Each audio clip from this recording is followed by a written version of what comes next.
Так, микрофондон менин үнүм жакшы эле угулуп атабы? Эгер жакшы угулуп жаткан болсо плюс белгисин калтырасыңарбы? Плюс белгисин калтырсаңар, үнүм кандай угулуп жатат? Менимче жакшы эле угулуп атат,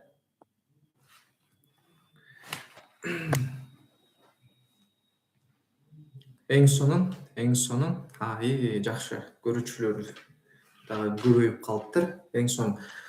Саламатчылык, баарыңарга кутман кеч. Кечки саат 7 болуптур, Баарыңарга кутман кеч демекчимин. Демек, бүгүн аналогия боюнча силерге ошо биринчилерден болуп YouTube каналыбыздан эфир өтүп жатабыз. Бир аз техникалык маселелер жаралып калышы мүмкүн. Анткени эми YouTube'да биринчи жолу өтүп атабыз, Бул жактан мен слайдым силерге жакшы эле көрүнүп атат, Бул түз эфир сакталабы? Ооба, буюрса сактап коебуз. Саламатсызбы дегендер бар. Саламатчылык, баарыңарга кутман кеч. Биз эфирибизди акырындап баштай берели. Үнүм угулуп жаткан болсо, эң сонун. Баарыңар менен амандашып алдык. Эми биринчи ошол өзүм жөнүндө бир аз кыскача маалымат берип, анан ошо бүгүнкү негизги тема болгон аналогия боюнча силерге бир жакшы пайдалуу маалыматтар менен кошо, аналогия деген эмне, негизи эле аналогия бизге пайдасын береби, ошол боюнча бир аз кененирээк силер менен сүйлөшөбүз жана ушул темаларга токтолобуз. Көрүүчүлөрдүн саны көбөйүптүр. Эң сонун, жакшы. Канча саат болот дейт? Биринчи ушундай сыяктуу суроолорго жооп берип алайын, Канча саат болот? 1,5 саат убакыт болот. Примерно 1,5 саат десек болот. Болжолдуу 1,5 саат. Кеттик анда эмесе, акырындап мен баштай берейин. Аналогиялар боюнча бүгүн тема болот жана эң эле биринчи бул очки кийип алып, костюмду кийип алып, кайсыл агай биз менен эфир өтмөкчү деп турган болсоңор, мен Ажыбек Келгенов. Ажыбек агай деп кайрылсаңар болот. Өзүм 2020-жылы Сапат лицейин аяктагам. Сапат лицейин аяктап, ошо андан кийин, 1-2 жылдан кийин ошо жалпы республикалык тесттен 208 балл алдык. Кошумча предметтик сабактардан математика сабагынан 110 балл жана англис тилинен 115 балл алдым.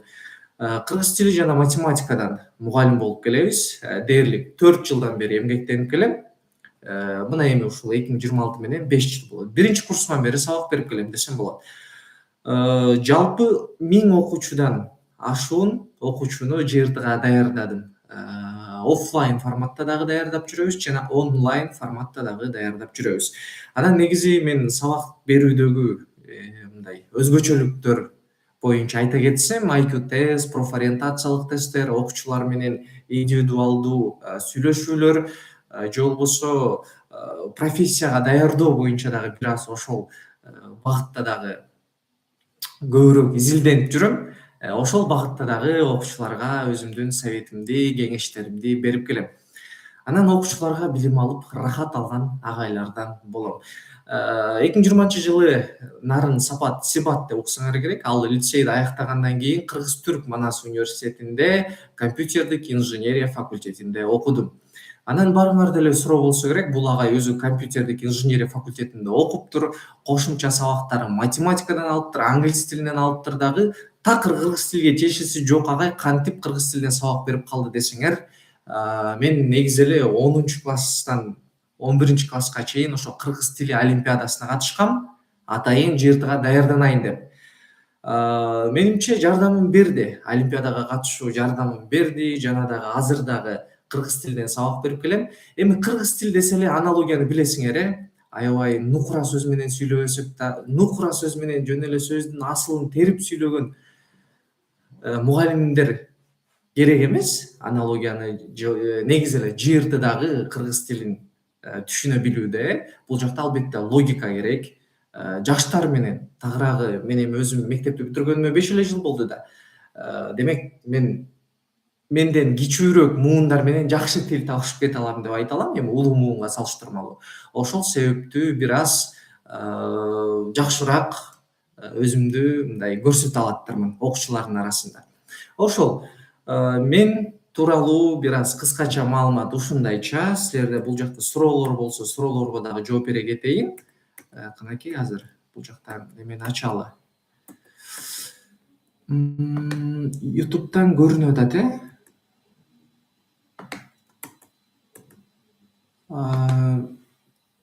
көрүнүп атат. Эң сонун кана суроолор барбы? Канча убакытка созулат? 1,5 саат убакытка созулат. Агайым саламатсызбы дейт. Менин окуучуларыма саламатчылык. Кошумча предметтин баллы жетпей калса универге өтпөй калабы? Кошумча предметтин баллы жетпей калса университетке өзү каалаган факультетке өтпөй калышы мүмкүн. Мисалы, силер туризм факультетине тапшырайын деп атасыңар. Туризм факультетине кошумча англис тили суралган болсо, ал эми англис тилинин БОСОго баллы кошумча сабактык 60 балл. Эгер англис тилинен 60 балл ала албай калсаңыз, анда башка факультетке тапшырууга туура келет. Негизги балл менен. Аналогия деген эмне? Өзү түшүндүрмөсү. Мына азыр ошого токтолобуз. Мен анда бир аз темадан сырткаркы суроолор болсо мен жооп бербейм.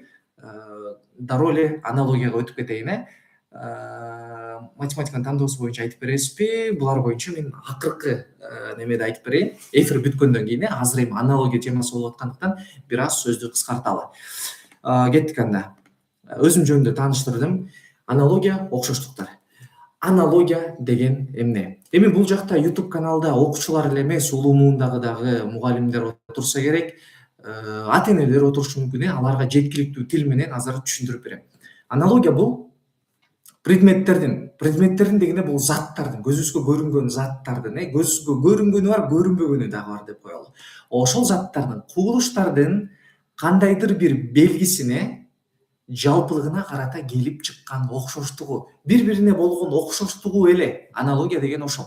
Ал эми аналогия бөлүмү ушул окуучунун сөз байлыгын жана түшүнүктөрдүн ортосунда, ошо заттардын ортосундагы түшүнүктөрдүн ортосундагы логикалык байланышты талдай билүү, жуп сөздөрдү байланыштыра билүү жөндөмүн текшерет.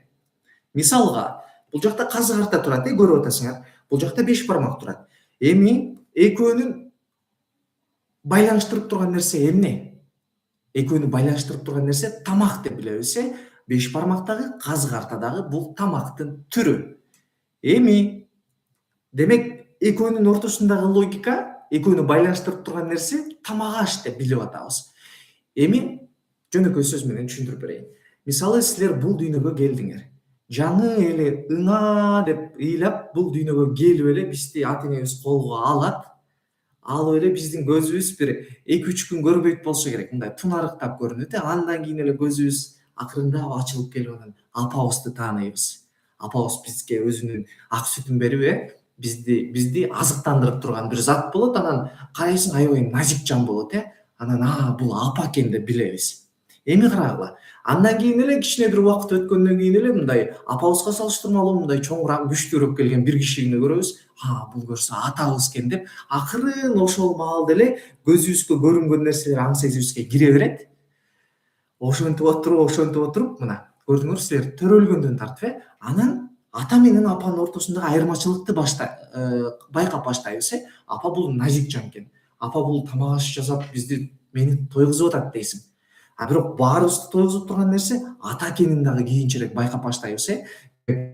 Биз ата бул эрктүү, эркек жан экенин билебиз. Апа бул назик, мээримдүү бир аял экенин билебиз. Ата менен эне. Мынакей. Эми ата менен энени деп бизге аналогия берип койду. Ата двоеточие кош чекитти койду да эне деп койду. Эми экөөнүн ортосундагы байланыштарды биз ошол төрөлгөндөн тартып 11-класска чейин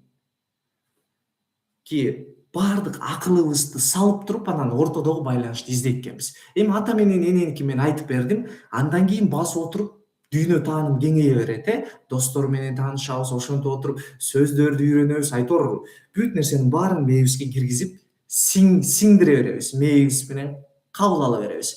Ошентип отуруп мектепке барабыз. Мектептен окуп отуруп 11-класс деңгээлге жетебиз. Анан 11-класс деңгээлге жеткенде бизде уже мээбизде биз жаңы төрөлгөн ата менен энени сырткары канчалаган сөздү билип калган болобуз. Эми ошол сөздөрдүн ортосундагы окшоштуктарды бизде ЖРТда сурап, биздин логикабызды текшерет. Жана дүйнө таанымыбызды дагы текшерип коет десек болот. Аналогия деген кыргызча, кыргыз тилинде окшоштуктар деп койсоңор болот. Аналогия деген бул окшоштук деген эле нерсе. Мисалга сүйлөм түзүү менен дагы бир аналогия деген сөзүн колдонойм. Мисалы аналог мисалы мен бир буюм дегенде мен мисалы ноутбук колдонуп атам дейли. Ноутбукту колдонуу менен буга аналог боло алат телефон. Ноутбук кылган нерсени телефон да кыла алат. Аналог деп ушул сүйлөмгө сөздү колдонуп атам. Демек аналог деген бул окшоштук деп эле түшүнгүлө. Ноутбукка телефон окшош жана телефон менен дагы ноутбук кыла турган иштерди кыла алам. Мисалы ноутбукка телефон аналог боло алат. Мисалга аналогия деген ошондойчу. Кийинки слайдка өтөлү. Эми аналогия боюнча бир аз маалымат бердим. Эми аналогиянын түзүлүшү кандайча келет жалпы республикалык тестирлөөдө, аналогияны кандай иштейбиз, ошонун бир түзүлүшүн, форматын көрсөтүп берейин, мындан кийинкилерин өзүңөр аткарып кетесиңер. Түзүлүшү аналогиялар 20 суроо болуп келет. Сүйлөм толуктоо деген дагы бөлүм бар, экөө кошулуп 30 суроо болуп келет.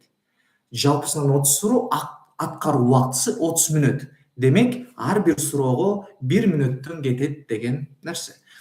Кийинкиси, тестте берилген ар аналогия 5 сөздөн турат. Биринчи жуп кара тамга менен белгиленет. Бул үлгү жуп деп аталат. Эгер мен азыр аналогияларды иштейбиз да, ошол жактан эгер мен үлгү жуп деп айта турган болсом, кара тамга менен басылып, негизгиси болуп берилет. Ошону үлгү жуп деп айтам. Үлгү жуптагы сөздөр өз ара белгилүү бир байланыш түрүндө болот. Ошо кара тамга менен жазылган эки сөздүн ортосунда бир логика болот.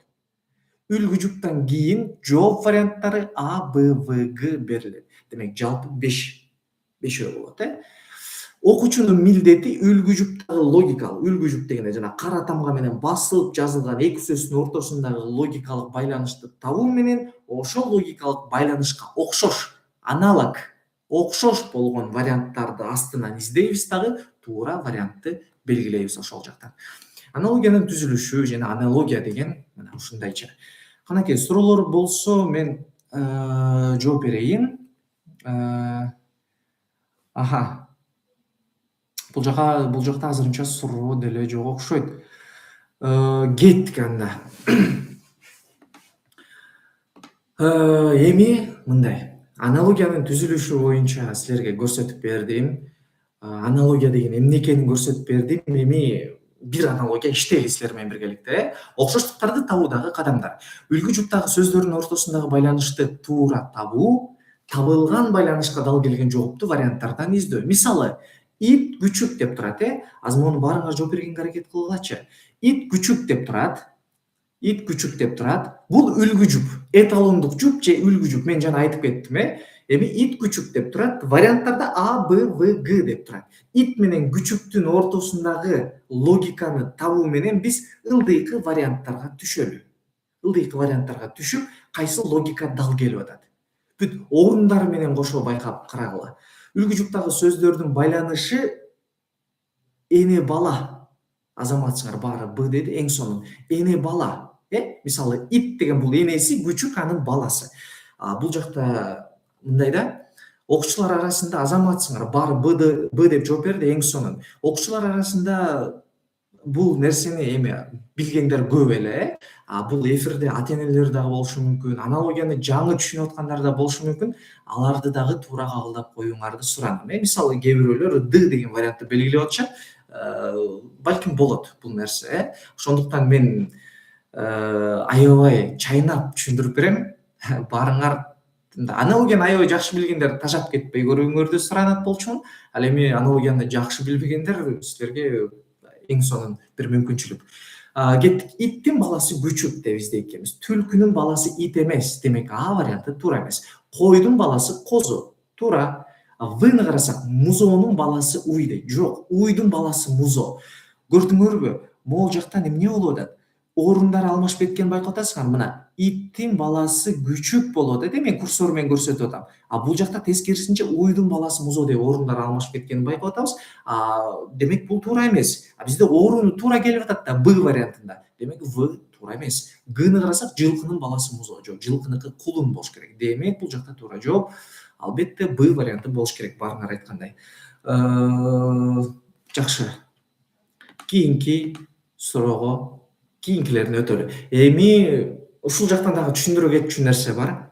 Түшүндүрө кетчү бир чоң тема бар. Аналогияны көрдүк. Мына бир мисал менен, эми ушул аналогиянын 16-17 эң эле популярдуу байланышы бар. Азыр силерге ошол 15-16 байланышы боюнча ар бир байланыштан бирден мисал иштейбиз силер менен биргеликте. Логиканы түшүнүп алдыңар, логика оңой эле. Барыңар эле телефондон атайын жана кроссворд толтурган оюндарды ойноп көрсөңөр керек. Бул эми ошол кроссворд толтурган оюн эмес албетте, бирок ошого окшош логикаңарды иштете турган бир оюн деп кабылдагыла. Оюн деп кабылдасаңар аябай жеңил эле бир тема болот, окшоштуктар темасы.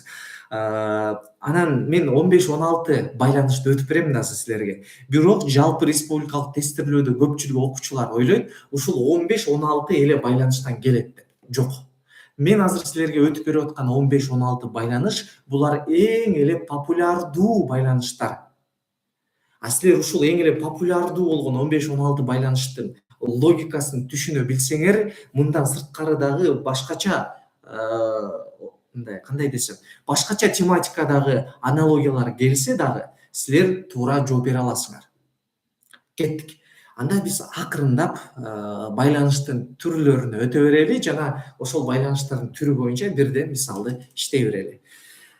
Эң биринчи себеп натыйжа байланышы боюнча кеттик. Себеп натыйжа байланышы.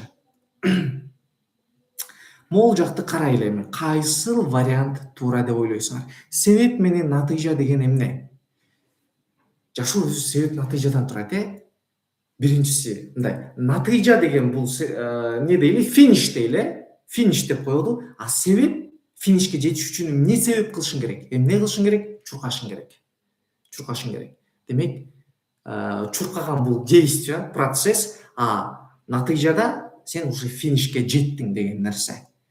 Бул жакта көбү А вариантын жооп берип атышат, азаматсыңар сонун. Бул жакта жөнөкөй эле сүйлөмдү түзүп алалы.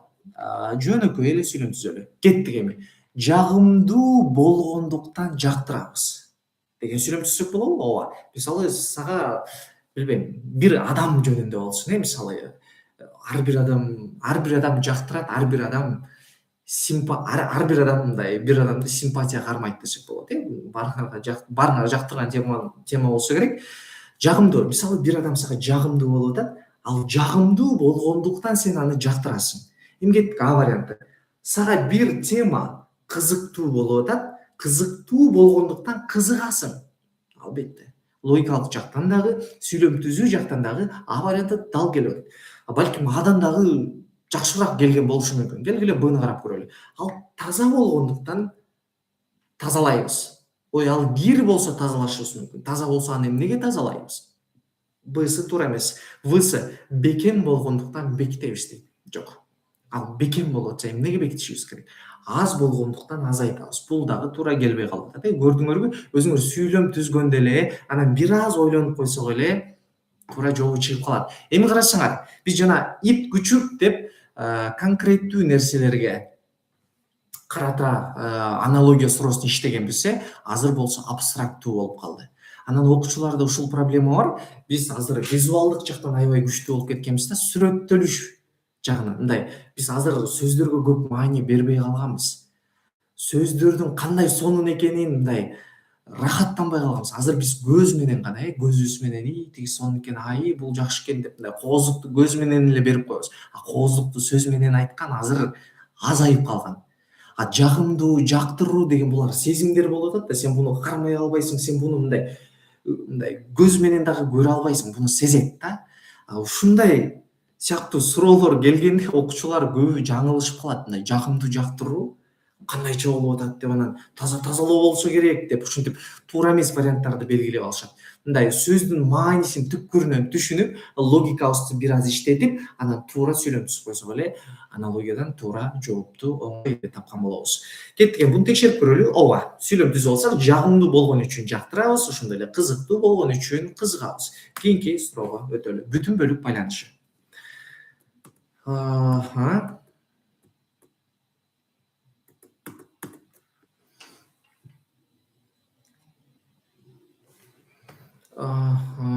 Кеттик эми. Могу бүтүн бөлүк байланыш боюнча кана жооп берип көргүлөчү.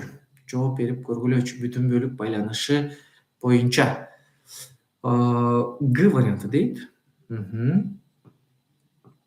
Жакшы. Б дегендер дагы бар. Эмнеге болбосун? Эми Бсы деп деле койсо болот да. Асы дегендер бар. Ооба, эмнеге асы дегесин, эмнеге асы дебеш керек? Ал өзүнүн ою да, Бсы дегендер бар, Гсы дегендер эми көптүк кылып коет да. Казан түп деп дагы айтыптыр. Казан түп деле болушу мүмкүн дегендер бар экен. Келгиле эми жакшылап бир карап көрөлү, жакшылап бир талдоо жүргүзүп берейин. Бүтүн бөлүк деген байланыш бар. Жашоодо бир бүтүн нерсе болот. Жана анын бир бөлүгү болот, любой нерсенин.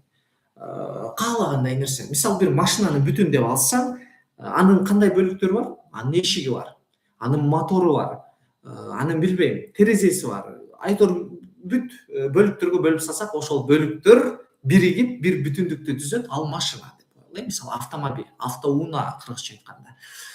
Демек бүтүн бөлүк байланышы дагы популярдуу, жалпы республикалык тестирлөөдө жок дегенде 2 суроо келет. Же 1-2 суроо келет. Балким андан дагы көп. Бирок бул сөзсүз келе турчу суроолордон, анткени бул аябай популярдуу суроолордун бири. Кеттик. Бизде үлгү жукта калем уч келиптир. Калемдин бир бөлүгү. Мынакей, мен азыр видеодон көрүп атсаңар керек. Могу калем, башын чечейин калемдин. Калемдин бир бөлүгү анын учу болот, бир бөлүгү. Кеттик эми. Ачкыч анын бир бөлүгү кулпубу? Асы деп жаткан окуучуларым жок. Ачкыч башка, кулпу башка болот. Калемдин учу эки башка нерсе эмес, бул бир эле нерсенин ичиндеги бир бөлүк болот. Ачкычтын бир бөлүгү кулпу деп айта албайбыз. Демек А варианты туура эмес. Күрөк сап дейт. Күрөктүн бир бөлүгү саппы? Албетте бул туура келип атат. Кийинкисин карайлы. В. Казан түп дейт. Казандын бир бөлүгү түппү? Казандын бир бөлүгү кулагы болушу мүмкүн да. Түп деп ошол тарабын айтып атат. Түпкү тарабы. Макул. Буну канчалык бир деңгээлде туура деп турсак болот азыр. Эми Г вариантын карайлы. Бычактын бир бөлүгү миз дейт. Миз деген бычактын жанагы кесе турган жагы, курч жагы. Ошону миз деп коет. Бул дагы бычактын бир бөлүгүнө кирет, бул дагы туура вариант. Эми карагыла, бизде 3 вариант жакын келип атат. Эми кайра үлгү жупка барабыз дагы кошумча байланыштарды издейбиз. Калем уч деп турса, биз кандай сүйлөм түзүп алсак болот? Калем өзүнүн функциясын учу менен аткарат. Кеттик. Күрөк өзүнүн функциясын сабы менен аткарабы? Ооба, сап жардамчы болот. Бирок калем учу менен жазгандай, күрөктүн башындагы жанагы темир бөлүгү бар, ошонусу көбүрөөк кызмат аткарат, сабы эмес. Демек, бычак миз жакыныраак келип калат күрөк сапка салыштырмалуу. Демек, күрөк сапты азыр чийип туралы. Казан түп, анан бычак миз болуп атат. Казандын түбү жөнүндө сөз болуп атат. Эми карайлы. Казандын түбү бул анын бир бөлүгү. Жана казан өзүнүн түбү менен кызматын аткарабы? Мындай жалпылай түбү менен кызматын аткарат деп айта албайбыз. Бычак мизи менен кызматын аткарат деп айта алабыз. Бычак мизи менен эмне кылат? Кесет. Ошол мизи аркылуу бир нерсени кесип, өзүнүн функциясын аткарат. И ошондой эле калем дагы учу менен бир нерселерди жазып, өзүнүн функциясын аткарат. Демек, бычак миз дагы жакыныраак келип атат бул жакта. Баарыңар туура жооп бергенсиңер. Баарыңар дегенде көпчүлүгүңөр, туура эмес жооп бергендер түшүндүк болушу керек. Түшүнө элек болсо, мен дагы видеодо жакшылап түшүндүрүп бердим. Калемдин маанилүү бөлүгү учу, жана бычактын маанилүү бөлүгү мизи, негизги бөлүгү дептир. Жана функциясы жагынан алып карасак дагы, ошол жагы менен өзүнүн кызматын аткарып атат. Демек, туура жооп бул жакта Г варианты болушу керек экен. Канакей, эфирди бир карап коеюнчу, суроолор келип жатабы? Эң сонун бычактагы кичинекей дейт. Эми бул кийинки кошумча окшоштуктарды өзүңөр чыгарып алсаңар болот. Бычак кичинекей, калем кичинекей, ошондуктан ошону тууралап коюлуп депчи. Кийинки вариантты, кийинки суроого кезекти берели. Үчүнчү суроо: зат курам байланышы. Омлет анан жумуртка деген байланыш келиптир. Эми омлет деген эмне экенин билбесеңер, жумурткадан гана жасалган тамактын бир түрү.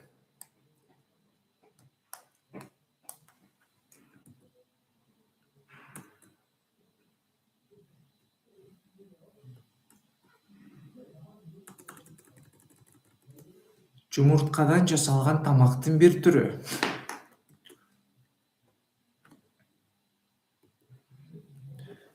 Жумурткадан жасалган тамактын бир түрү.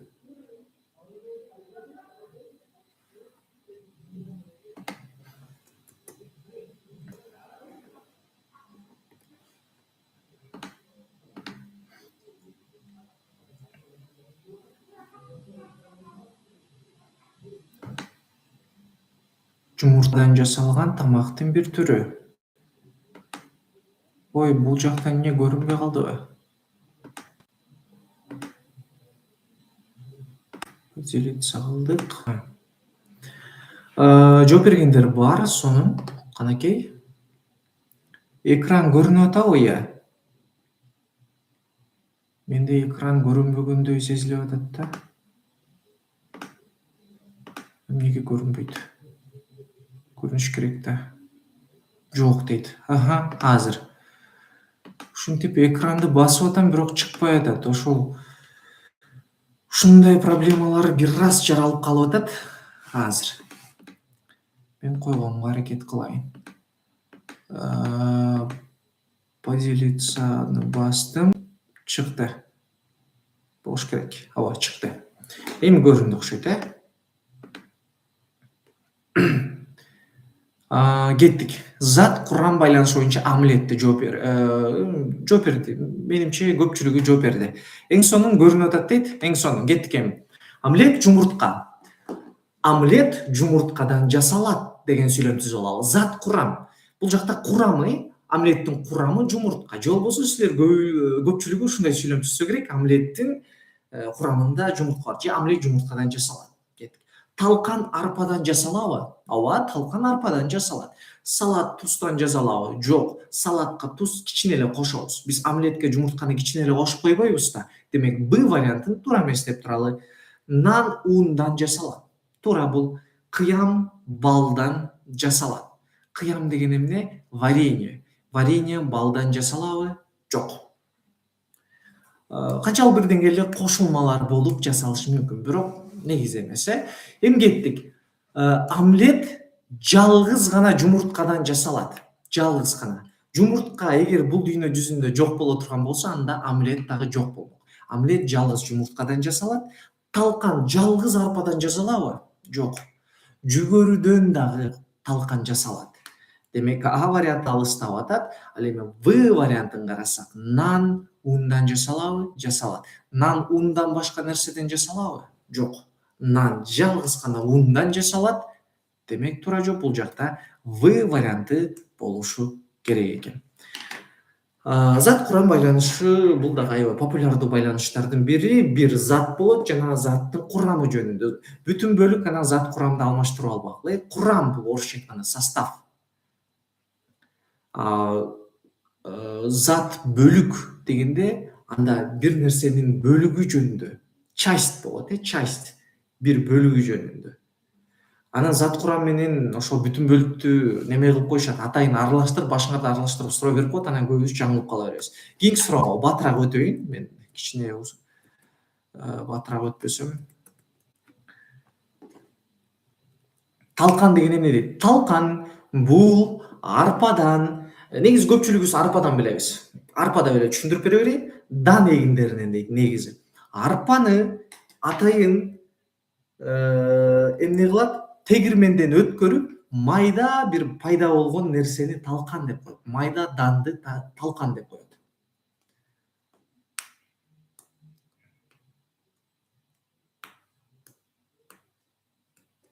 Эмен деген эмне? Эмен деген дуп. Дуп. Дуп деген атайын бир бактын түрү болот. Ошону эмен деп коет кыргызча. Лукоморье дуб зеленый деп орусча ыры жаттасаңар керек Пушкиндин ыры. Ошо дуб деген эмен да. Кеттик. Эмен дарак. Батыраак түшүндүрүп берейин. Б варианты дейт. Сонун. Эмен бул дарактын бир түрү. Жалпы конкреттүү аябай мындай жеңил аналогиялардын бири. Бунун бул түрү деп эле таап коебуз. Эми кеттик. Эмен дарактын бир түрү. Жылкы гүлүктүн бир түрүбү? Жок. Райхан деген өсүмдүктүн бир түрүбү? Ооба, райхан деген атайын бир гүлдүн бир түрү бар. Демек өсүмдүктүн бир түрү. Демек бысы азыр туура келип атат. Высын карап көрөлү. Ары бул балдын бир түрүбү? Жок. Гүл бул розанын бир түрүбү? Роза гүлдүн бир түрү. Г варианты дегендер менин сүйүктүү окуучуларым бир аз жаңылышып атасыңар. Келгиле. Мен конкреттүү түшүндүрүп берейин. Эмен деген дарактын бир түрү эмен болуп атат. Көрдүңөрбү? Эмен дарактын бир түрү. Эми гүл ушул катары боюнча кеткиле. Гүл розанын бир түрү. Жок. Роза гүлдүн бир түрү. Орундарын алмашып калганын байкап атасыңарбы? Орундары алмашып калган. Б вариантында сонун келген. Райхан өсүмдүктүн бир түрү, эмен дарактын бир түрү. Орундары дал келген, туура келген. Демек туура жооп 4-тө Б варианты болуш керек экен. Келгиле текшерип көрөлү. Албетте эмен дарактын конкреттүү бир түрү болгондой эле райхан өсүмдүктүн конкреттүү бир түрү. Кийинки суроого өтөбүз. Зат өлчөө бирдик деген байланышы бар. Бул дагы аябай популярдуу байланыштардын бири.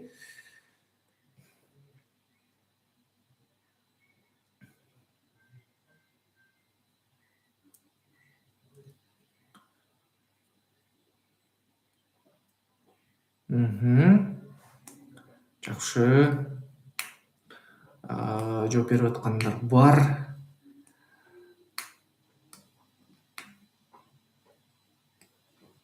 Күлүк деген эмне дейт? Күлүк деген мына бул жакта негизи жок экен, бирок күлүк деген бул аттын жылкыларга карата атайын бир мүнөздөмө. Бат чуркаган, аябай мындай катуу чуркаган жылкыларга карата күлүк деп коет. Болду, кеттик. Эми батыраак түшүндүрмө бере берейин. Зат өлчөө бирдик деген тема бар. Зат өлчөө дегенде биз өлчөйбүз сантиметр эле, биз өлчөйбүз литр элеп, жашоодо көп эле колдонуп келебиз. Ошолор боюнча дагы аналогия бир байланыштын түрү бар экен. Бизге кандай типтүү суроолор келиши мүмкүн? Мына суу литр деп келди. Сууну биз литрлеп өлчөйбүз. Алмазды биз караттап өлчөйбүз. Карат деген бар, 1 карат. Негизи максималдуу 24 карат деп айтылат. 24 карат бул 100% алтынга карата, же болбосо 100% бир баалуу нерсеге карата 24 карат деп коет. Демек бул дагы бир бирдик. Сууну литрлеп өлчөйбүз, алмазды караттап, идишти көлөмдөп. Жок, көлөм деген бул түшүнүк. Бул жалпылай эле түшүнүк.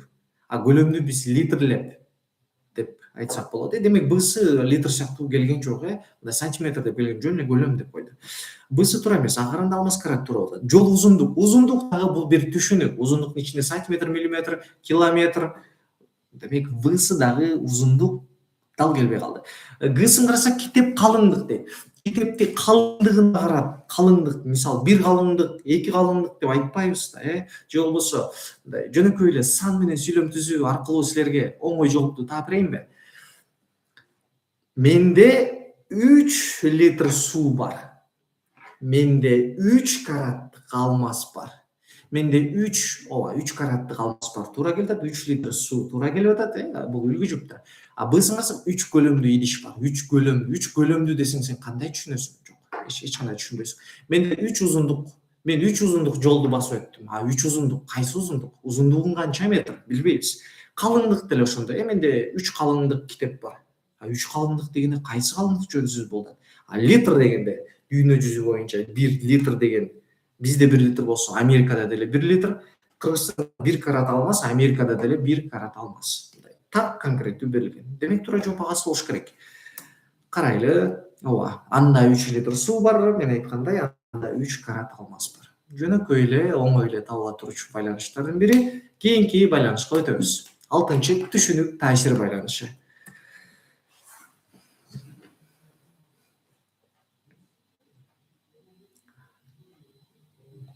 Каратты түшүндүрүп бериңизчи. Жаңы эле айттым, алтын баалуу таштарга карата өлчөнүүчү бирдик максималдуу 24 карат болот.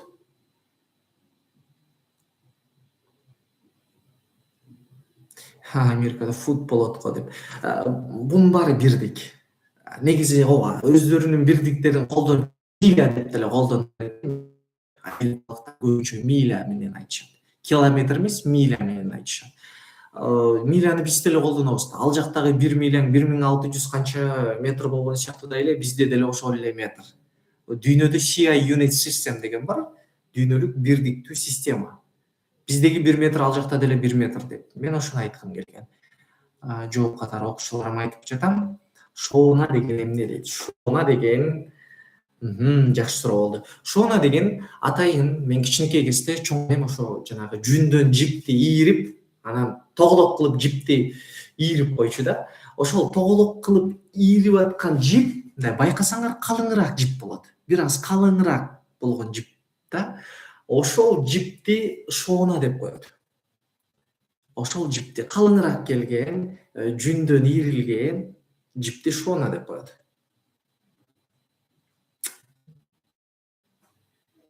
Кеттик эми. Шоунаны бир аз түшүндүрүп бердим. Ара карагай боюнча кеттик.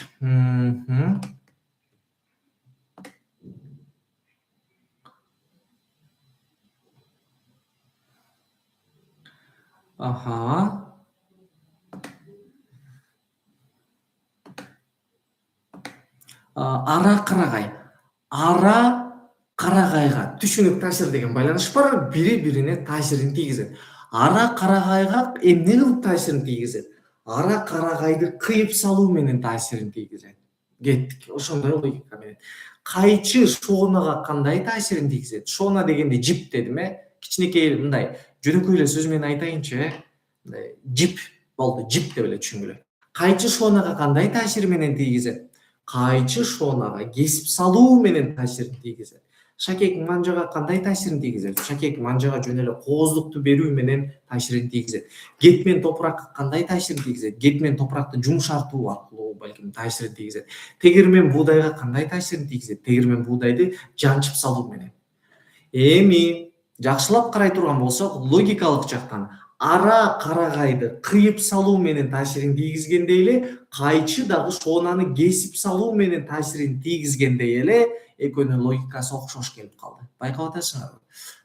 Ара карагайды кыйып салат. Кайчы шоунаны кесип салат, кыйып салат. Бул деле мындай ортосунан бөлүп салат. Шакек манжаны бөлбөйт да, кеспейт да. Ошондой эле кет менен топуракты кеспейт, жөн гана жумшартат. Тегир менен буудайды кесеби? Жок. Демек туура жооп бул жакта А варианты болушу керек. Текшеребиз.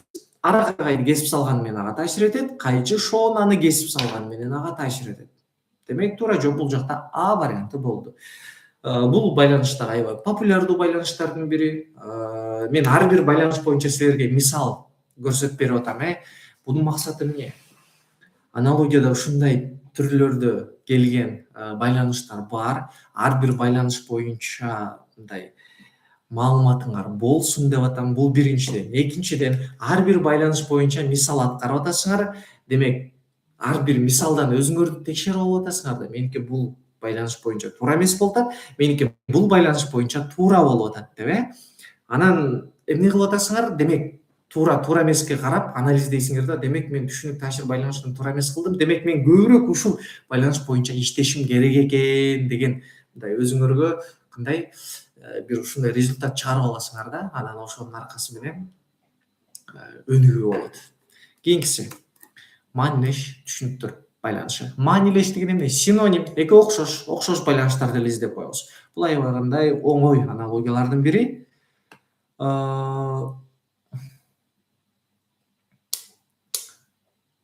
Шоуна деген жип ооба. Кеттик. Буларды мен бир аз ылдамдатайын, бир аз ылдамдатып көрсөтүп берейин. Маанилеш түшүнүктөр байланышы деген бар. Булар синонимдер. Дүйнөдө ар бир өлкөнүн өзүнүн сөз байлыгында, лексикасында дейин, Ушундай сөздөр бар. Бир эле сөздүн, бир эле нерсени же болбосо эки сөз менен айтабыз. Мисалы, Берешем март деп турат, Биз эки сөздү айтабыз да. Мисалы, Асан деген балага карата айталы. Ой, Асан укмуш берешем бала да, бүт эле бере берет дейсиң. Же болбосо, Асан ушул аябай март бала да. Ой, жоомарт бала да, жоомарт деп да колдонот. Ай, жоомарт бала да десек, биз Берешем экенин түшүнөбүз. Же болбосо биз Берешем деп айтып атканда анын жоомарт экенин түшүнөбүз. Демек, эки сөз менен айтып атабыз, бирок бир эле мааниде. Экөө синоним. Жашыл менен кооз синонимби? Жок. Демек аны чийип салгыла. Аз менен арбын синонимби? Карама каршы булат. Аз деген аз, арбын деген көп. Демек буну чийип салабыз. В деген ажарлуу, сулуу дейт. Ооба, булар маанилеш. Ай, карагылачы. Айзат кандай гана ажарлуу кыз, же болбосо Айзат кандай гана сулуу кыз деп, Демек, бул жакта В варианты маанилешкен. Ал эми Гсын карасак, жай менен ылдам бул бири-бирине карама каршы. Демек, туура жооп бул жакта В варианты болуш керек экен. Келгиле биргеликте карап көрөлү. Берешем менен март бир мааниде жана ажарлуу менен сулуу дагы бир мааниде экен. Кийинкиси сараң менен март. Бул жанакы эле сөзгө карата карама каршы келип атат, Карама каршы түшүнүктөр деген байланышы бар. Бири-бирине карама каршы. Күн, түн, мисалы, күн менен түн бири-бирине карама каршы. Ак менен кара дагы бири-бирине карама каршы, мисалы. Аны карасак, аз көп деп турат. Аз көп бири-бирине карама каршыбы? Карама каршы. Жогору менен төмөн деген өйдө төмөн, мисалы. Жогору, ылдый. Бул бири-бирине карама каршы болуш керек. Бизде жогору анан өйдө деп атса, бул бири-бирине карама каршы эмес. Демек, буну чийип салабыз. Сырткы, тышкы. Бул деле канчалык бир деңгээлде маанилеш келип атат. Ал эми Гсын карасак, жалпак менен жумшак эч кандай бири-бирине байланышпайт, карама каршы эмес. Демек, 8-чи суроонун туура жообу А варианты болушу керек. Сараң менен март карама каршы түшүнүктөр, аз менен көп карама каршы түшүнүктөр. Эми түшүнүк функция деген байланыш бар. Бул байланыштар кандайдыр бир зат болот, көзүбүзгө көрүнгөн заттар боюнча негизи. Анан анын өзүнүн функциясы болот. Мисалы, комуздун функциясы эмне? Күү чыгаруу. Калемдин функциясы эмне? Квадрат чийүүбү? Жок, калемдики жазуу да. Квадрат анын конкреттүү бир функциясы. Тегирмен дан дейт. Күү жаратат да, мисалы, комуздун функциясы күү жаратат. Тегирмендин функциясы дан жаратабы? Жок, данды майдалайт. Буну чийип салгыла. Циркульдун функциясы айлана чийишпи? Албетте, циркульдун функциясы жазуу эмес. Циркульдун бир эле функциясы бар, ал айлананы эле чийип койчу. Сааттын функциясы жебе? Жок, сааттын бир бөлүгү. Биз көрүп аткан чык деп иштеген сааттын бир бөлүгү анын жебеси. Демек, бул Г варианты дагы бүтүн бөлүк байланышына мисал болуп калды. Демек, туура жооп бул жакта В. Циркуль бир гана айлана үчүн алган, комуз бир гана күү чыгаруу үчүн гана же күү жаратуу үчүн гана жаралган. Жана анын негизги функциясы десек болот. Туура жооп албетте циркулдун негизги функциясы айлана чийүү деп В варианты дедик. Кийинки суроого өтөлү. Түшүнүк жардамчы байланышы. Маляр өзүнүн ишин аткарыш үчүн ага жардамчы боек болот. Принтер өзүнүн ишин аткарыш үчүн ага жардамчы кагаз болот. Туура. Күлүк өзүнүн кызматын аткарыш үчүн ага жардамчы камчы дейт. Жок, күлүк ал өзү эле бат чуркаган жылкы болуп атат. Ага камчынын жардамчы катары кереги жок. Дарак өзүнүн кызматын аткарыш үчүн ага ара керекпи? Жок. Оору өзүнүн кызматын аткарыш үчүн ага дары керекпи? Жок. Оору сакайып кетиш үчүн, оору жок болуш үчүн дары керек. Бизге маляр жок болуш үчүн боек деген логиканы издеген жокпуз да. Демек, Г варианты туура эмес дейбиз дагы. Принтер өзүнүн кызматын аткарыш үчүн кагаз керек болгондой эле малярга боек керек деп туура жоопту биз А варианты деп алабыз. Кийинкиси лимон кычкыл. Лимон кычкыл. Мен бир аз тездетейин эфирде. Лимон кычкыл. Негизинен лимон кычкыл болот. Нан негизинен катуу деп айта албайбыз. Тамак негизинен даамдуу деп айта албайбыз. Даамсыз да болуп калышы мүмкүн. Кебес негизинен жумшак деп айта алабызбы? Айта алабыз. Катуу кебес көргөн эмесмин. Же болбосо таттуу лимон көргөн эмесмин. Кычкыл лимон болот, жана кебес жумшак болот. Жалбырак жука дейт. Калың деле жалбырактар бар, биологияда көрсөңөр керек. Дүйнөдөгү эң жалбырактардын катарына Виктория Ригия деген жалбырак бар. Үстүнө кичинекей ымыркайды коюп койсоңор да көтөрөт. Силер ошол жалбыракты жука деп айта аласыңарбы? Жок. Ал калың да болушу мүмкүн. Демек, бул жакта эмне болуп атат? Сөзсүз деген нерсе 100% деген нерсе. Лимон 100% кычкыл болот, кебес 100% жумшак болот. Болду. Кийинкиси чырак түн. Түн ичинде чыракка муктаж болобуз. Жарышта тапанчага муктаж болобузбу? Жок. Жарышта тапанчага муктаж болот деген сөзсүз эмес. Кереги деле жок. Агасы туура эмес. Сынакта дептерге муктаж болосуңбу? Жок. Тойдо калпакка муктаж болосуңбу? Жок. Жаанда кол чатырга муктаж болосуңбу? Ооба. Логикалык жактан туура келди. Демек, туура жооп бул жакта Г варианты. Түшүнүк мезгил байланышына кирет. Мезгил дегенде бул жакта түн, анан жаан дегенге карата мезгил деп койду. Көрдүңөрбү? Той учуру дагы бул кандайдыр бир мезгил болот, Демек, туура жооп бул жакта Гсы. Кийинкиге өтөлү. Така, туяк. Түшүнүк орун байланышы. Таканын орду туякта. Тапанчанын орду чөнтөктөбү? Жок. Дайыма эмес. Тапанчаны чөнтөк эмес, сумкага деле салып жүрүшкөндөр бар, мисалга. Шакектин орду манжадабы? Ооба, шакек манжадан башка жерге эч кандай пайдасы да жок, кереги да жок.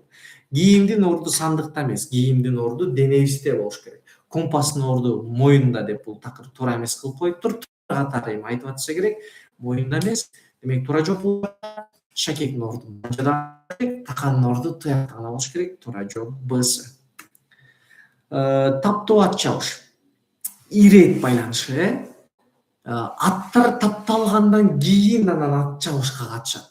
Тапталганга чейин эмес. Биринчи тапталат, анан ат чабышка катышат. Артисттер биринчи репетиция кылат, андан кийин аткарышат. Туурабы?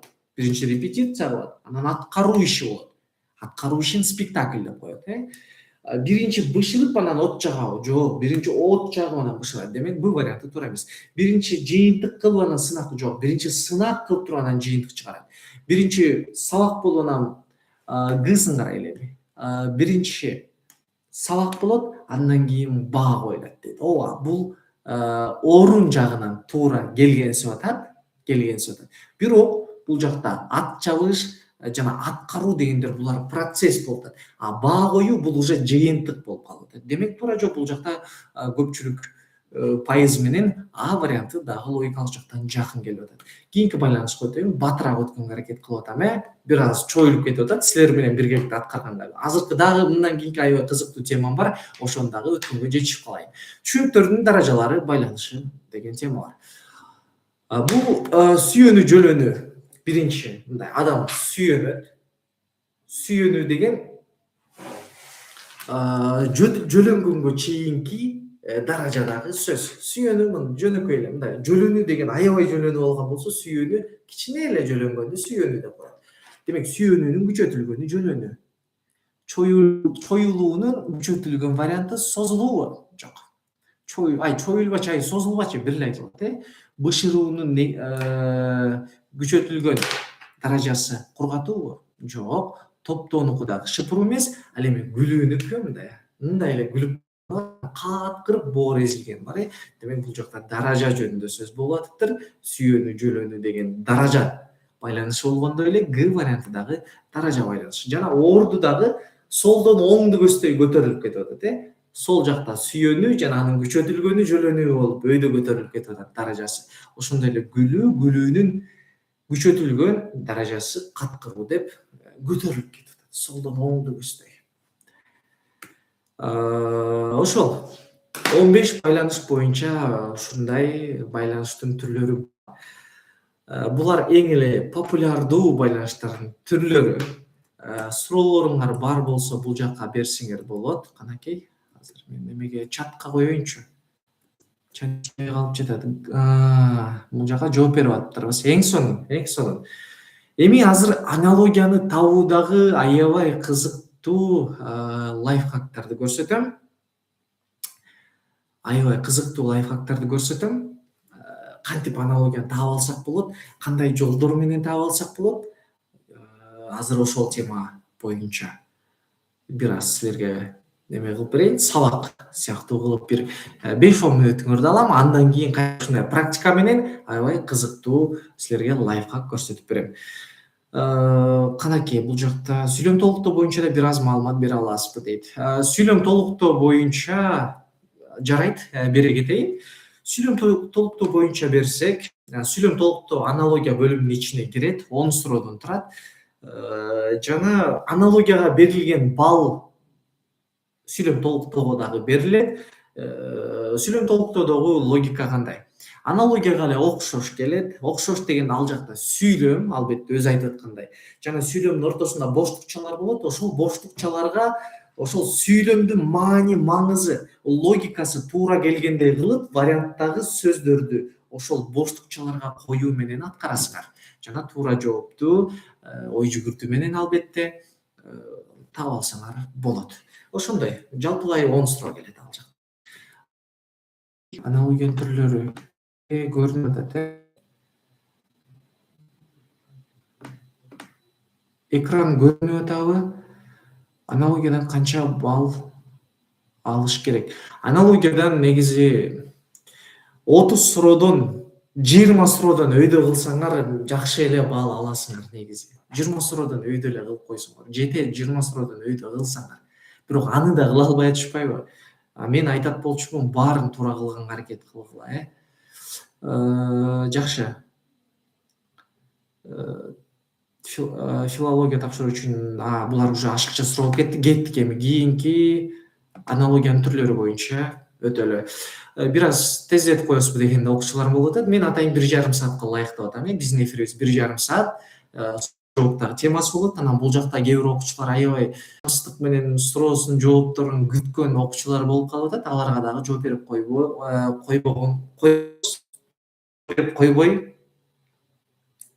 кое албайм. Айтор жооп беришим дегим келди да. Ошол аналогиянын түрлөрү боюнча кеттик. Негизинен үлгү жуптагы сөздөрдүн ортосундагы байланыш эки түрдүү болот. Так анан ыктымалдуу. Лимон кычкыл деп жана өттүк, Азыр ошол боюнча өтөм.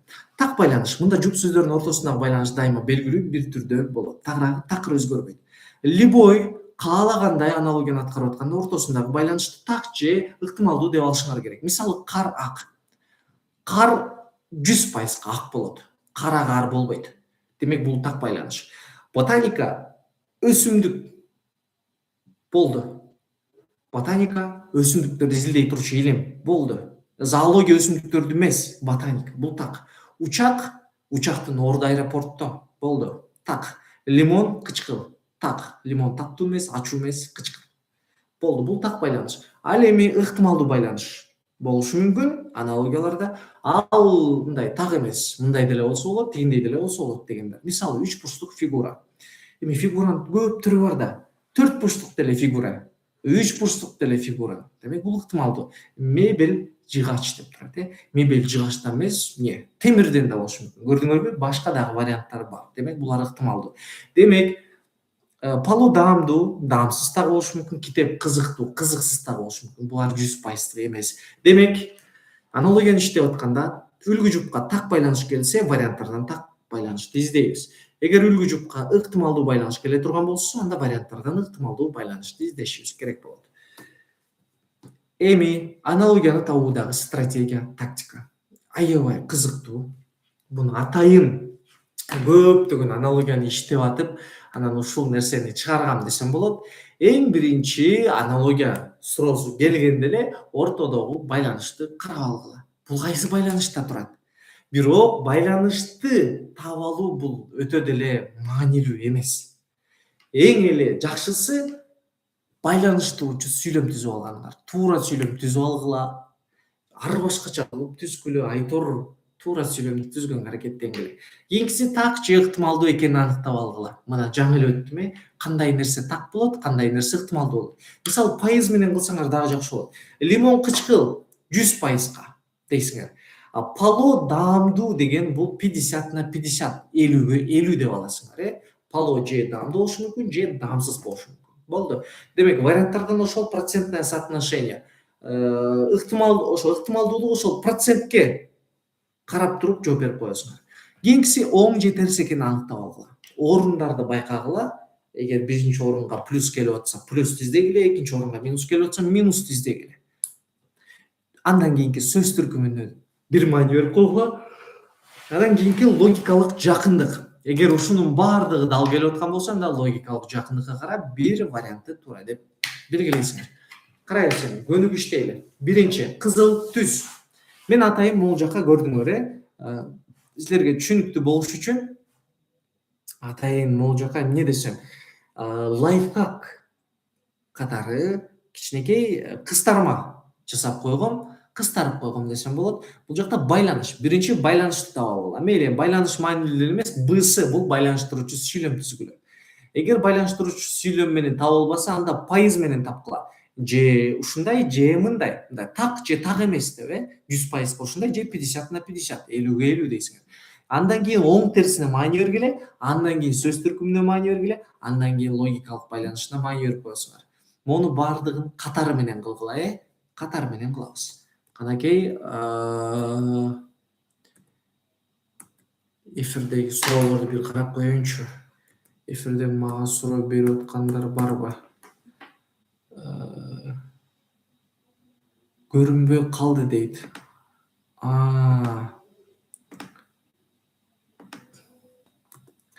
Мынакей, могул болчу. Качантан бери көрүнбөй калды? Ушинтип калып атат, көрдүңөрбү? Көрүнбөй жатат дейт. Эч нерсе көрбөй калдык. Эми көрүнүп атабы? Эми көрүнүш керек. Эми көрүнүш керек.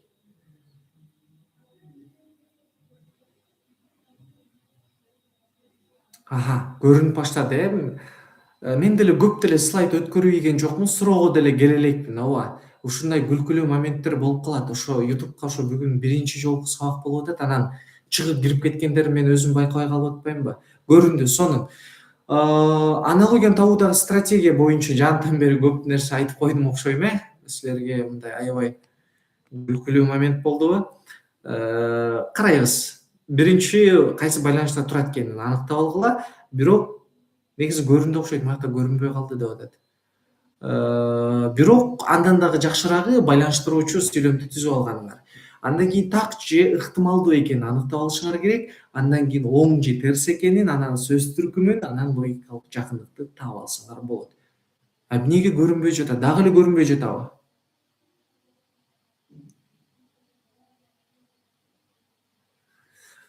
Урматтуу, сүйүктүү окуучулар, көрүнүп жатабы?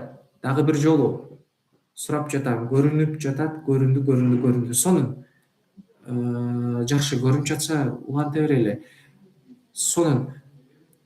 Карагыла, могул жакта эң биринчиде эң алгач ортодо байланышты таап алгыла.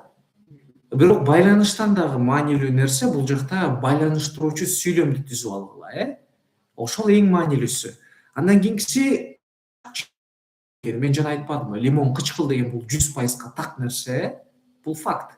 50/50. Кийинкиси оң же терс деп турат. Оң же терс экени бул жагы, мисалы, иттин баласы күчүк деген жактан эмне кетип атат? Энеси кетип атат, экинчиге баласы кетип атат. Ошол жакта орундар алмашып калган, көрдүңөрбү? Мисалы, энесине плюс берсек, баласына минус берсек, ошол орунга дагы маани бергиле деп мен атайын оң терс деген бир логиканы киргизип койгом бул жака. Кийинкиси, сөз түркүмүн аныктап алышыңар керек. Сөз түркүмүн аныктап алгыла. Эгер сөз түркүмүндө дагы баары дал келип аткан болсо, эки вариант дагы эле туура болуп аткан болсо, анда логикалык жакындык менен. Эми азыр мисал менен баштап көрөбүз, Бул жактан эме болду окшойт, Баарыңар эле күлүп калдыңар. Мен эфирди өзүмдүн бетим менен эле өтө бериптирмин силерге. Слайдты көрсөтпөй элечи, анан баарыңар күлүп калдыңар. Бул жактагы менин көрүүчүлөрүм да азайып кетти, анан азыр кайра көбөйүп баштады да, слайдты көрсөтүп баштагандан кийин. Кеттик анда эмесе. 1 саат болуптур эфирибизге. Мына кызыл түс деген байланышты иштеп көрөлү.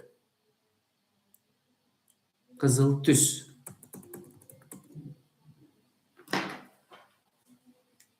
Кызыл түс. Иштебей калган жокпу,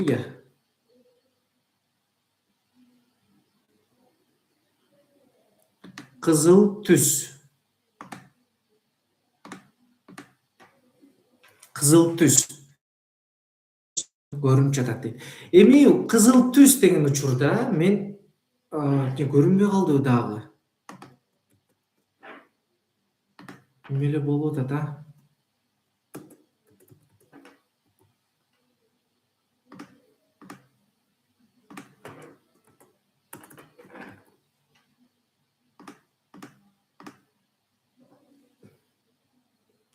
көрүнүп атат дейт. Сонун кеттик. Көрүнбөй жатат деп жазгандан сонун жакшы кеттик. Кызыл түс дегенде мен бул жака атайын кичинекей кыска байланыш ысы айыз эми көрүнбөй калды окшойт.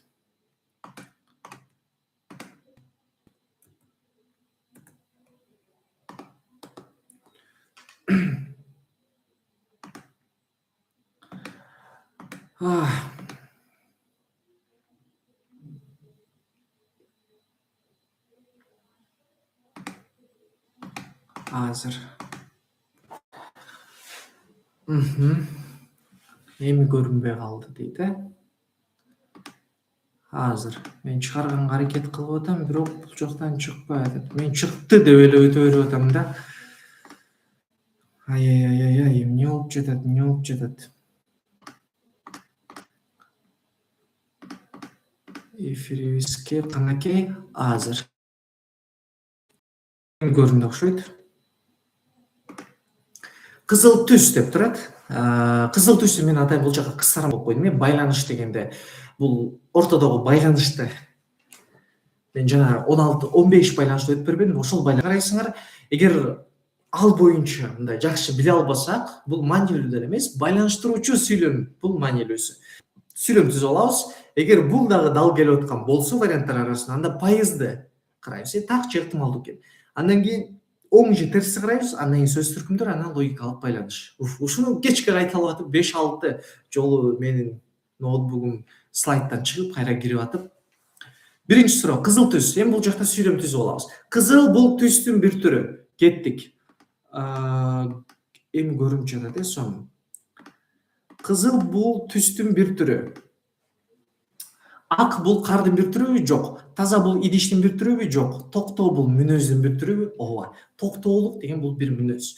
Жарык бул школанын бир түрүбү? Жок. Жарык дагы школа дагы экөө бири-бирине маанилүү. Күндүн жарыгы менин бетиме тийип атат, күндүн школасы менин бетиме тийип атат. Бул сүйлөм түзө калсаңар деле маанилеш келип атат. Демек туура жооп бул жакта токтоо, мүнөз варианты келиши керек. Кийинкисине кызыл түстөрдүн бир түрү, токтоо бул мүнөздүн бир түрү дедик. Узун, кыска. Узун, кыска аналогиясын карайлы. Узун, кыска, карама-каршы экен. Карама-каршы эми ушул жактан окуучуларым көп жаңылышат болуш керек деп атам.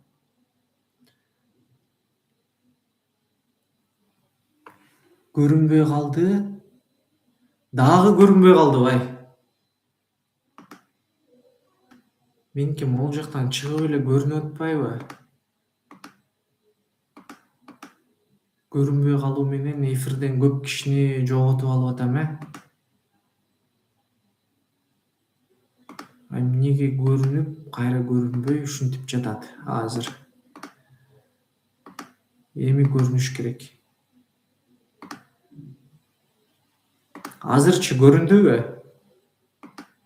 Көрүнгөн жок,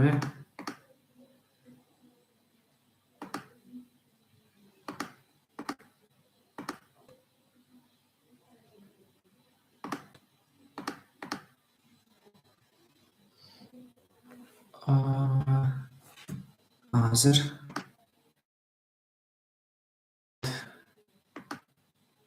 болгон аракетти кылып демонстрация, чоң экран. Эми көрүнүп атат болуш керек. Өзүңүз көрүнүп жатасыз. Жок, слайд көрүнүш керек. Мен го көрүнө берем. Менин бетим көрүнө берет. Кызыл түстү иштеп бүткөнүбүз качан Кийин көрүшүбүз керек. Узун, кыска боюнча экран кайра иштебей калдыбы? Чёрный болуп калды дейт. Биринчи аналогия турат. Ар кимде ар кандай, кээ бирөөгө чёрный көрүнүп атат, кээ бирөөнө көрүнбөй жатат. Азыр бир аз күтө тургула. Телеграмда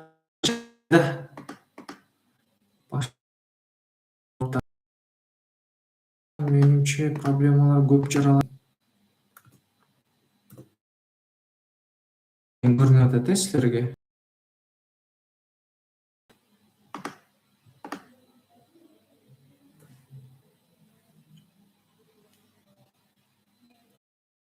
Жакшы, кеттик. Узун кыска мен ушул боюнча эле өтө берейинчи. Слайдка өтө жакындатсам неметип калат экен. Узун кыска боюнча карама каршы экенин билдик. Сүйлөм түзүп алалы. Узун менен кыска карама каршы. Алтын менен күмүш карама каршыбы? Жок. Демек А вариантын туура эмес деп чийип салабыз. Кийинки вариантты карасак, мен курсу кийинки вариантты карасак, оор менен жеңил. Оор бири бирине карама каршыбы? Ооба, оор, жеңил карама каршы. Демек Б'сы азырынча туура. В'сын карасак, семиз менен салмактуу бири бирине карама каршыбы? Жок, семиз дагы салмактуу дагы маанилеш. Демек В варианты туура эмес. Бизге карама каршы керек болот. Г вариантын карасак, чоң менен кичинелик. Эгер чоң менен кичине болсо, анда карама каршы, толук карама каршы демекпиз. Бизде бул жакта лык мүчөсү уланып кетти. Жана чоң деген бул сын атооч болсо, кичинелик деген бул зат атооч болуп кетти дагы. Сөз түркүмдөрү дагы башка болуп калды. Толук эмес эмне карама каршы сөздөр болуп калды. Пайыз менен алып караганда узун менен кыска 100%га карама каршы, чоң менен кичинелик 100%га карама каршы эмес. Демек туура жооп бул жакта Б варианты болушу керек экен. Оор, жеңил туура болот бул жакта. Узун менен кыска карама каршы түшүнүктөр, оор менен жеңил карама каршы. Семиз менен салмактуу булар маанилеш, Кийинкиси шалаакылык, ажыроо.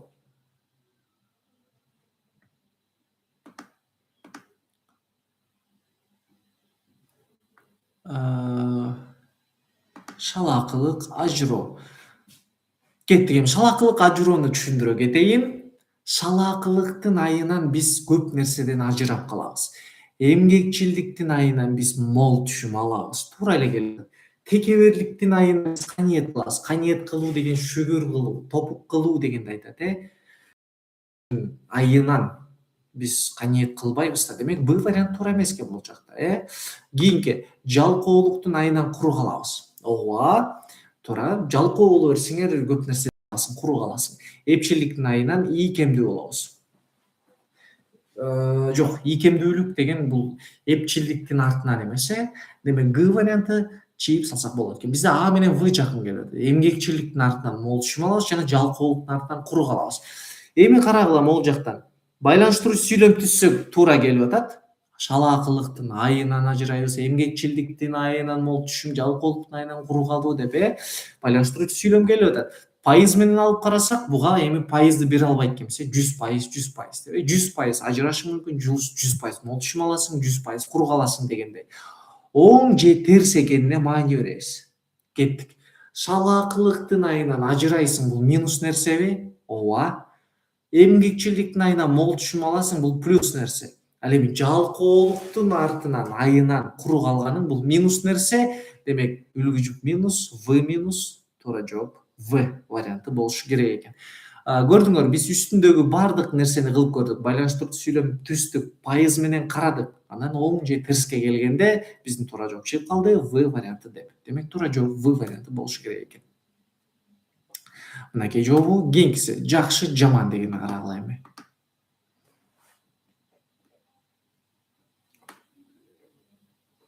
Жакшы, жаман.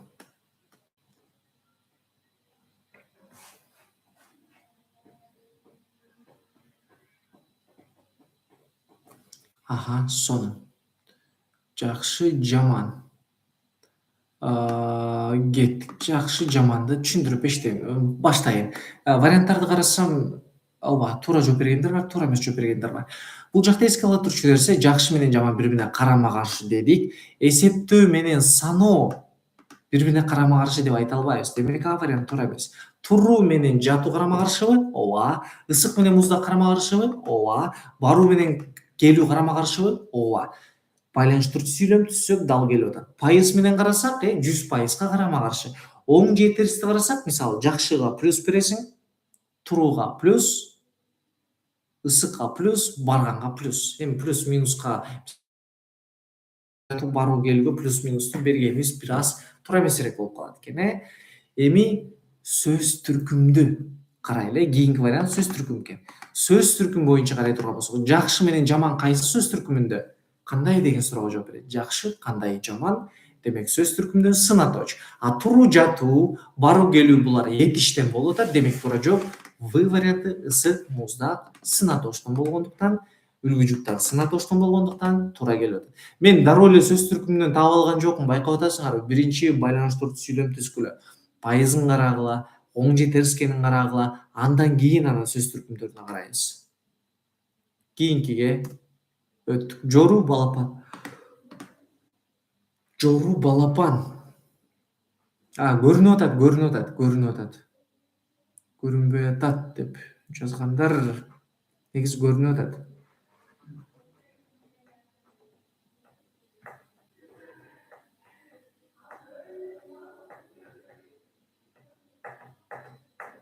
Жору деген эмне?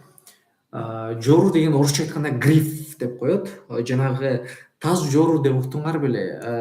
Аябай эле бир белгилүү бир мультфильм бар. Мисалы, Король Лев деген бир мультфильмде көрсөңөр керек. Же болбосо мындай эле бир мисал айтайын.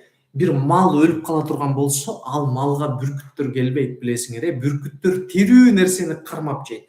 Бүркүткө окшош болгон могул жагы, бүркүттүн башында жүнү бар да, тигиники жүнү жок болот, анан өлүктөргө гана келет. Өлүк нерселерди гана жейт. Гриф деп коет орусча. Ошону жору деп коет. Кыргызчасы. Көрмөй жаткандар чыгып карайсыңар, көрүнөт дейт. Ошондой кылып көргүлөчү, бул жактан ошентип байкап көрүшкөн окшойт. Биринчи көрүнбөй атыптыр, анан чыгып карай киргенде көрүнүп калыптыр. Кеттик анда. Түшүндүрүү ишин кылайын. Жору балапан. Жорунун баласы балапан. Бөдөнөнүн баласы жөжө. Туурабы? Туура. Түлкүнүн баласы бачкеби? Туура. Көрүңөр, мен сүйлөм түзүп атам азыр. Карышкырдын баласы бөлтүрүкпү? Туура. Тооктун баласы күркпү? Жок. Тооктун баласы жөжө. Демек, Г вариантын чийип салабыз. Бизде А, Б, В 3 вариант туура. Байланыштыруучу сүйлөм түздүк. Кийинки очерединде пайыз. Жорунун баласын балапан деп коет. 100%бы? Ооба, 100% балапан деп коет. Бөдөнөнүн баласын жөжө дейби? 100%, 100%га жөжө дейт. Түлкүнүн баласы бачкеби? Абсолюттук түрдө. Карышкырдын баласы бөлтүрүкпү? Абсолюттук түрдө. Кийинкиси оң же терс. Буларга оң же терс бере албайбыз. Кийинки очеред сөз түркүмү. Сөз түркүмүн карасак, жору, балапан. Жору дагы зат атооч, балапан дагы. Бул жактагы варианттардын баардыгы зат атооч. Демек, эчтеке бере албай атабыз. Мунун баары дал келип атат. Эми логикалык байланышка салып коебуз. Логикалык дегенде кандай? Жору менен балапан өзү эмне? Куш. Бизде варианттардын ичинде куш барбы? Бөдөнө менен жөжө деген бир куш бар экен. Түлкүнүн баласы бачке, карышкырдын баласы бөлтүрүк. Булар жырткыч, жерде жүргөн жаныбарлар. Куш эмес айтор, жырткыч жаныбарлар. Эми карайбыз. Эгер силер Б варианты туура десеңер, анда В варианты деле бар да. Түлкүнүн баласы бачке болсо, карышкырдын деле баласы бөлтүрүк да. Эгер биз В варианты десек, анда Б деле варианты турат да. Мен деле туурамын го деп. Ошондуктан жакшылап ой жүгүртүшүбүз керек. Жору балапан куш болгондой эле, бөдөнө жөжө дагы куш. Биз бул баардык пункттардан өтүп ана логикалык байланышка келдик, дароо эле логикалык байланышка салбагыла. Демек, туура жооп бөдөнөнүн баласы жөжө. Ошондой. Канакей уже аналогиянын аягына жеттик. Эң сонун. Жакшы, биз аяктадык ошону менен. Эми суроо жоопторго келели. Бул эфир негизи сакталат, запись болот, сакталат. Ошол жактан көрүп алсаңар дагы болот. Аналогия боюнча азыр бир аз ошо техникалык дагы проблемалар болду, өзүңөр көрдүңөр, байкадыңар, слайдтан чыгып кетип атты.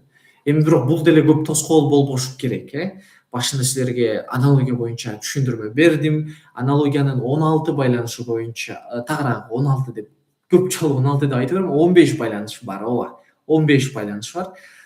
Негизи байланыштар аябай көп, бирок эң эле популярдуусу 15 деп түшүнгүлө. Түшүнүктүүбү? Эң эле популярдуусу 15. Бирок байланыштар аябай көп.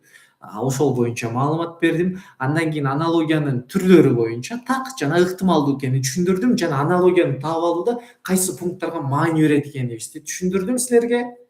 Демек, аналогия боюнча аябай көп билимди алып алдык. Жанагы жактарды скриншот кылып алсаңар дагы аябай сонун аналогияны иштеп атканда такпы же так эмеспи ошону карайсыңар. Жана аналогияны иштеп аткан жана пункттарга сөз түркүмдө маани беребизби же кайсы бир башка бөлүгүнө маани беребизби айтор ошолор дагы аябай керек болот силерге. Скриншот кылып ошону жашооңордо колдонгула. Кана кыргыз тилинен норма балл канча алыш керек жртдан и алгебрадан дейт. Норма балл деген нерсе негизи норма деп туруп бизге атайын 110 баллды берип атпайбы? 110 балл босого балл. Босого баллдан өткүлө деп. Босого баллдан өтүш үчүн ар бир бөлүмдөн аз эле суроо туура жооп берсеңер өтөсүңөр. Бирок силердин цель 110 болбош керек, урматтуулар, сүйүктүүлөр. Мындайда максатты каяка дейли? Күнгө койсоң, хотя бы айга түшөсүң.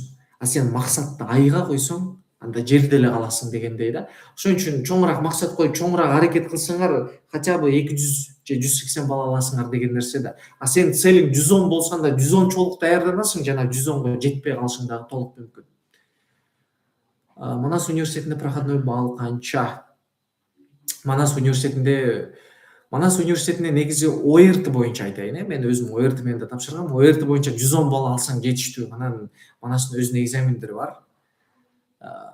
8 предметтен, ошол предметтерден проходной баллды өтүп, анан тапшырасыңар. Негизи ОРТдан 110 балл.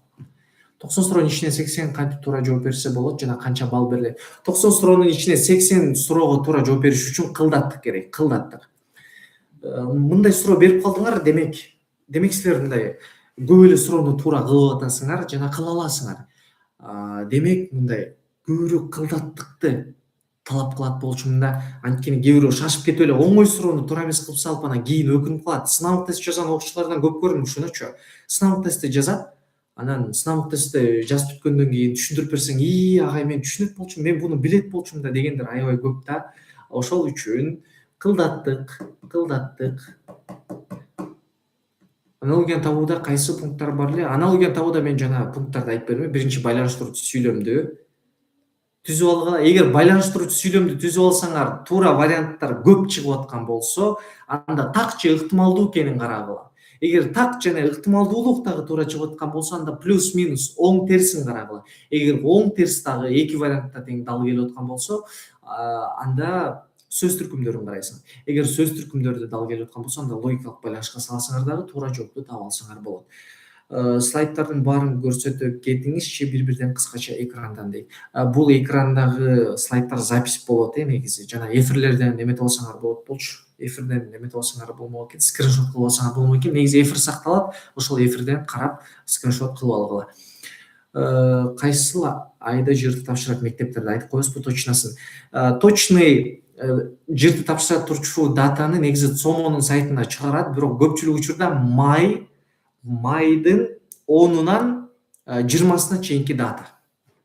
Сабак үчүн рахмат дейт. Кубанычтамын, эгер силерге пайдалуу болгон болсо, жаккан болсо, өзүңөрдүн пикириңерди да калтырып кетсеңер болот.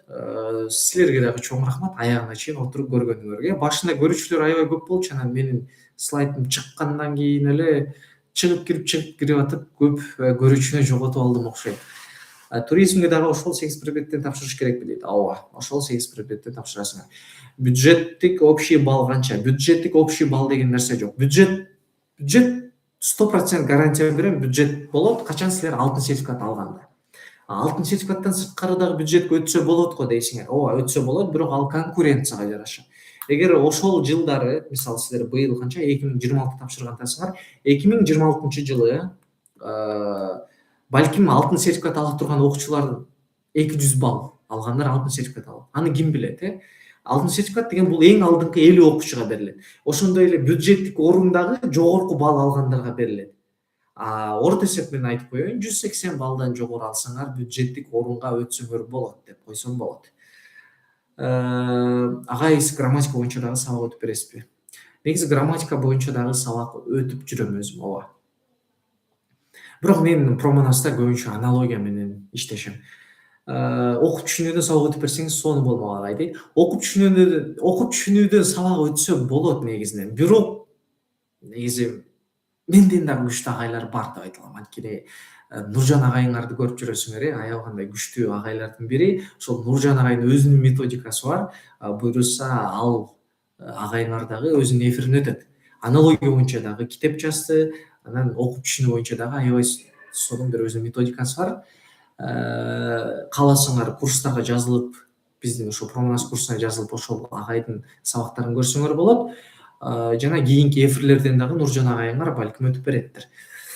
ЖРТга кайсы айдан даярданган жакшы? ЖРТга кайсы айдан эмес, ЖРТга 10-класстан баштап даярданган жакшы. Демек, азыр аябай күчтүү даярданып аткан учур. Ошмун университетинин общий балл канча дейт. Ошмуга өтүш үчүн ар кандай эми 110 балл алып деле Ошмуга өтсөң болот. Кантип өтсөң болот? Өзүң каалаган факультетке конкуренция азыраак болсо, 110 балл менен деле өтсөң болот. Бизде проходной балл 110, билесиңер, Ички экзамен канчакы деңгээлде ички экзамен кандай деңгээлде оор деп атасыңар да, Ички экзамен дегенде Манастын негизги тестинен кошумча предметтик тестти түшүнүп атам негизи. Бирок ички экзамен дегенде ооба Манастын экзаменин айтып атат болушуңар керек. Манастын ички экзамени ОРТга салыштырмалуу бир аз оорураак болот. Демек, жакшыраак даярданууңар керек. Проходной балл азыр канча? 110 балл боюнча элеби? Азыр ЦОМУнун айтуусу боюнча 110 балл эле. Азыр эч кандай жаңы маалымат киргизе элек. 115 деген имиштерге ишенбегиле, 120 дегендерге ишенбегиле, 110 деп эле угуп жүрөбүз. Туризмге кошумча предметтен тапшырыш керекпи? Ооба, туризмге кошумча англис тилин алып алсаңар дагы жакшыраак болот. Негизи англис тилин сурайт туризм. Дагы качан болот эфир агай дейт. Дагы буюрса биздин Промонас Instagram баракчасына катталып, ошол жакта карап, ошол жактан маалымат алып турсаңар, ошол жактан чыгарат, кийинки эфир мынчасында болот деп. Биздин эфир болсо буюрса эртең, бүгүн силерге тапшырма берем, ошол тапшырманы разборун эртең кылып берем эфирде.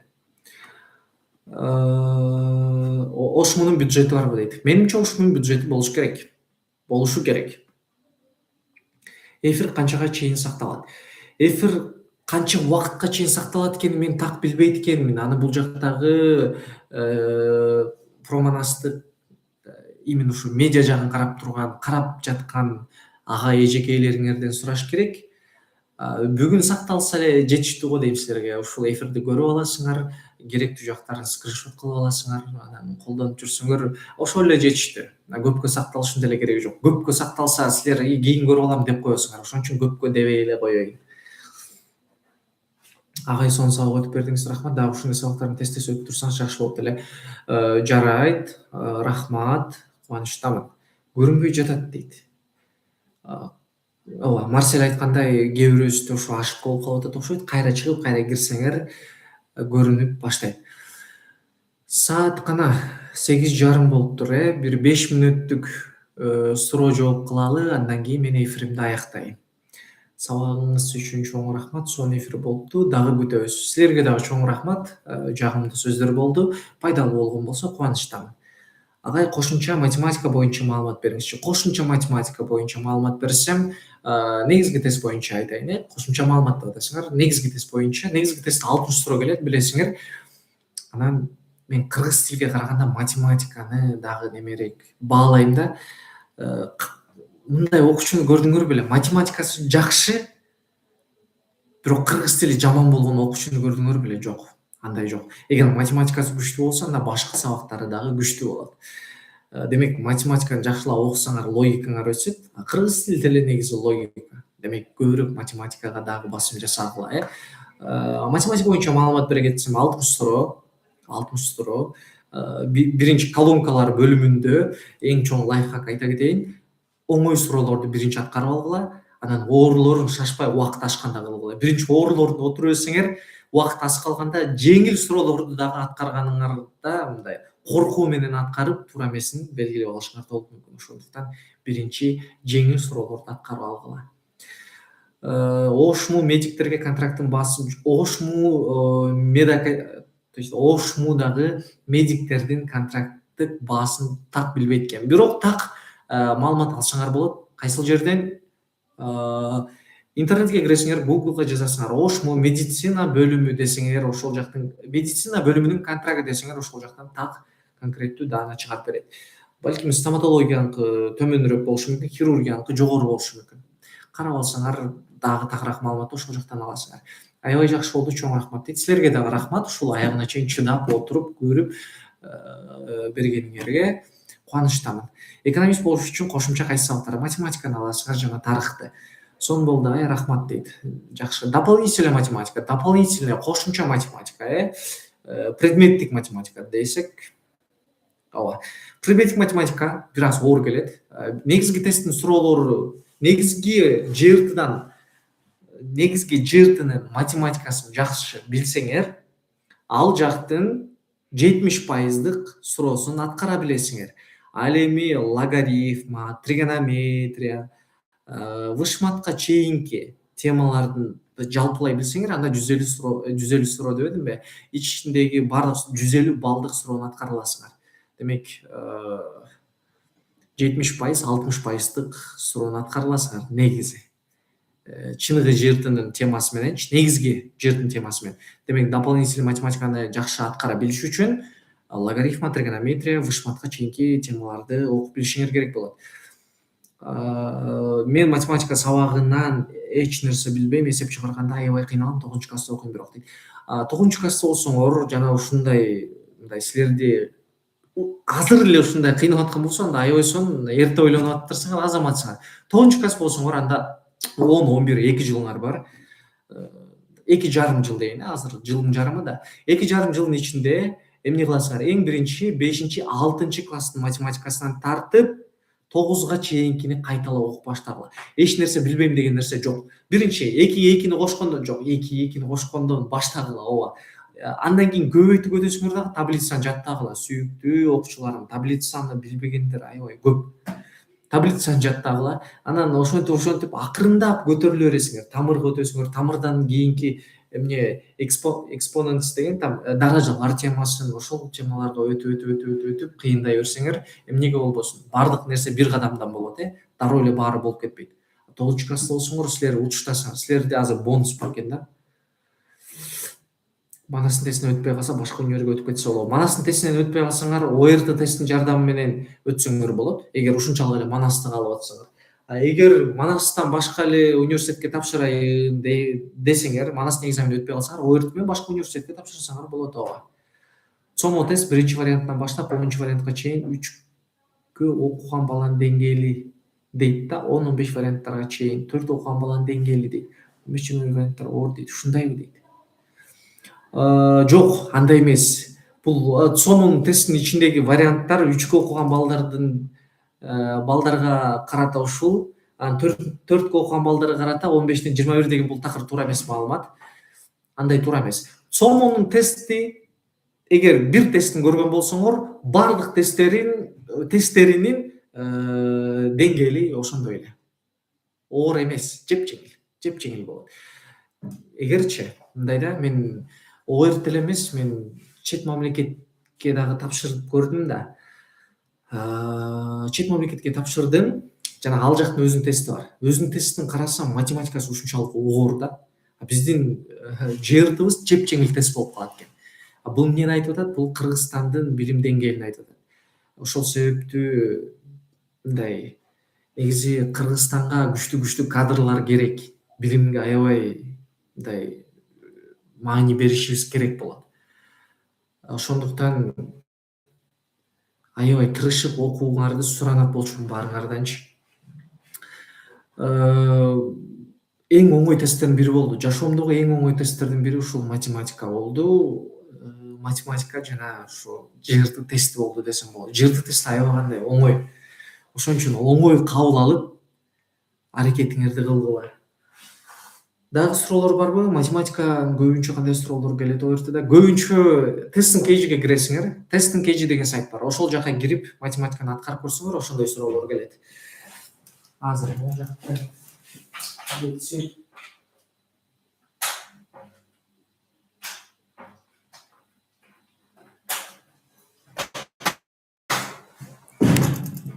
бир аз жарыгыбыз. Кынакей Хирургия окуш үчүн кайсы предметтерин жакшы билиш керек? Хирургияга окуш үчүн биология, химия албетте. Аи да. Суроолор көбөйүп баштады. Өзү тесттерге варианттар канча бар? Жанагы 6, 10 деген цифралар барго дейт. Тесттердин варианттарын билип не керек дейм да, эмне кажет дейм да. Сомонун көптөгөн варианты бар. 20 канча варианты бар деп жүрүшөт. Ага маани бербестен, ал бул варианты түшүп калса мен анын ичиндеги суроолорду жаттайм деп эч кандай кылбагыла. Силер жөн гана сабагыңарды окугула, сомого даярдангыла болду. ОРТда математика бөлүмүндө мынча суроо Г варианты болот деген чынбы? Жок, андай логиканы токтоткула.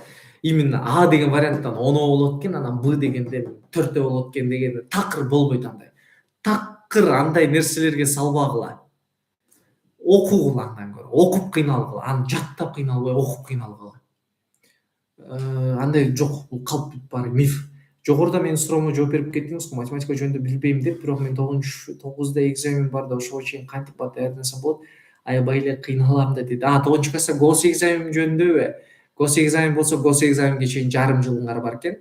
Жарым жылдын ичинде мектеп мындай да, бир жакшы неме айтайынбы? Дос деген бул аябай сонун нерсе да. Дос дегенди колдонуш керек да. Дос деген мисалы жакшы достор бар, жаман достор бар дегенде, мисалы мындай бир совет угуп калгам, сен 3 досту дайыма жаныңа ала жүр депчи.